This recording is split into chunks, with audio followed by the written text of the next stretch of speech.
Hello everyone. So today I'll be talking about desktop application VAPT or pen testing. So here by desktop application I mean the applications or the softwares that we download and use on the desktop, whether it be Windows or Mac or any sort of desktop you use. So we will explore that how we can use those pen testing methods to identify and fix the vulnerabilities before any malicious actors try to exploit them.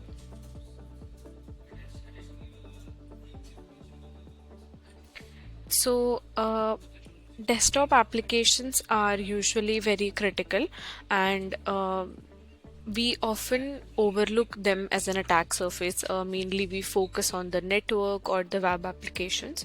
So they run with very deep access to the local resources. They have sensitive data, they have system privileges, which makes them a very unique security challenge. So the key risks that are associated with them are the data exposure. So handling sensitive data like credentials or the financial records. Second, we have privilege escalation where attackers can gain a very higher system access into the network. And third, we have lateral movement where any sort of compromised application can spread within the network. And fourth, we have real world breaches where we talk about how flaws have led to significant breaches like credential theft or data exfiltration.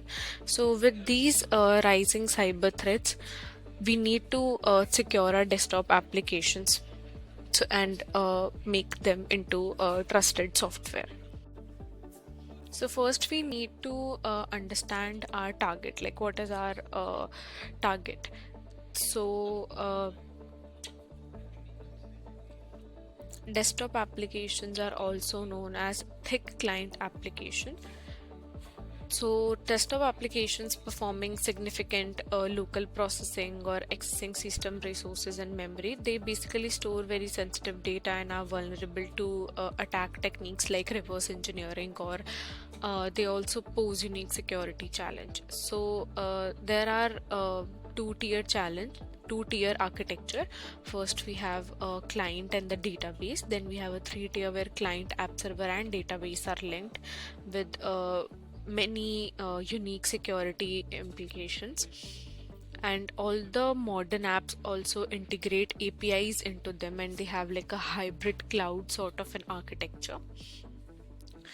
So we need to clearly define what are the components required for the assessment, what are the executables, what are the libraries involved, how many config files are there, and if they are using a local database or like a cloud storage, what are the network endpoints, and if there are any third-party elements present.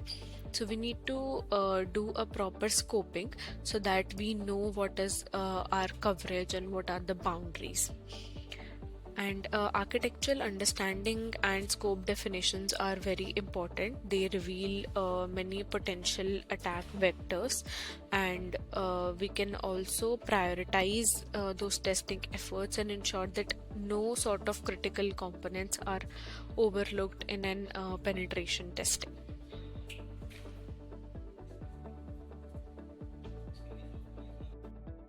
So the core pen testing techniques that are used for desktop applications. First, we do a static analysis where we examine the code, and then we analyzed all the compiled binaries without execution. So here we also identify vulnerabilities like any hard-coded secrets or any authentication flaws or weak cryptography.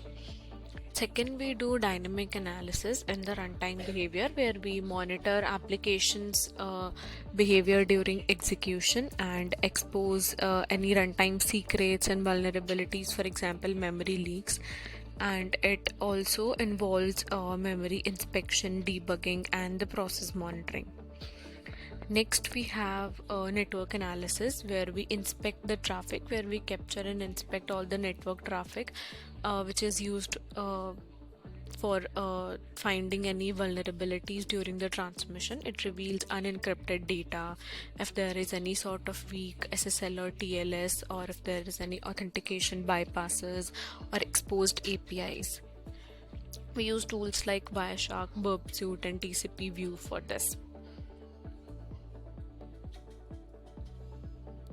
So now a case study where we find a plain text credential in the memory.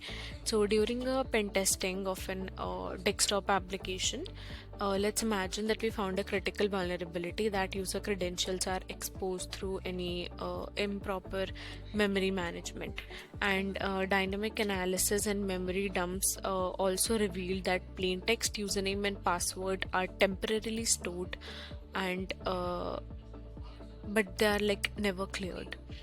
So when we investigated further, we confirmed that the credentials were there in the memory for the session duration. So this is a serious flaw which can allow attackers with local access or memory capture capabilities to extract valid credentials very easily.